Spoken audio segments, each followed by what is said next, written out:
का क्वार्टर क्या करेगा, कहां से गुजारा करेगा वो।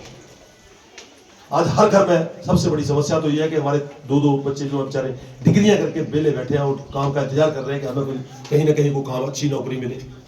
ये जो सरकार वादा करके सत्ता में आई थी, शायद इस सरकार को याद ही भूल गई। याद तब आई जब राज्यसभा का चुनाव आया और 43 वोटों वाली पार्टी हार गई, 25 वाली चुनाव जीत गई। और जिस आदमी को कैंडिडेट बनाया गया वो दिल्ली के रहने वाले थे। जब हमने बात की कि आप हिमाचल से किसी को कैंडिडेट दो, आप बाहर से क्यों कैंडिडेट दे रहे हो। अब दिल्ली वाले को क्या पता कि हिमाचल की क्या समस्या है। और वो कैंडिडेट कौन थे, उनका नाम था मनु सिंह जी, बहुत बड़े वकील थे, लॉयर थे बहुत बड़े। और उन्होंने सुप्रीम कोर्ट में एक हल्फनामा दायर किया था कि राम काल्पनिक है, राम थे ही नहीं।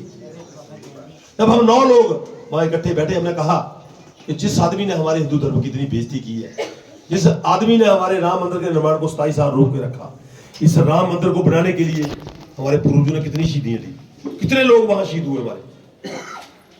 राम हमारे राजा है, राम की हम पूजा करते हैं, हम भी सनातन के पुजारी हैं, हम भी सुबह।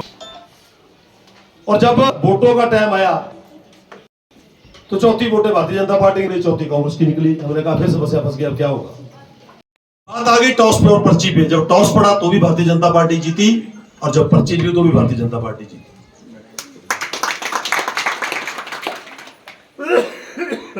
फिर एडवोकेट साहब को भी पता लगा कि राम भगवान थे, फिर तो शायद उन्होंने माना ही होगा कि राम थे, क्योंकि 43 वोटों वाला चुनाव हार गया और 25 वाला जीत गया। धर्म से और देश से बड़ी कोई चीज नहीं होती है।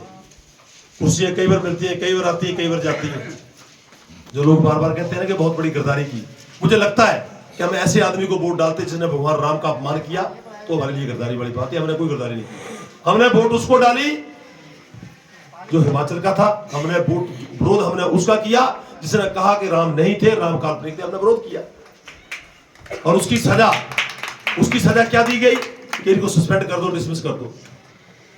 मैं धन्यवाद दूंगा भारतीय जनता पार्टी को कि उनके हाईकमांड ने संपर्क किया और हमें कहा कि आप चुनाव लड़ेंगे। मैंने कहा जब अब उन्होंने सस्पेंड कर दी तो लड़ लेंगे।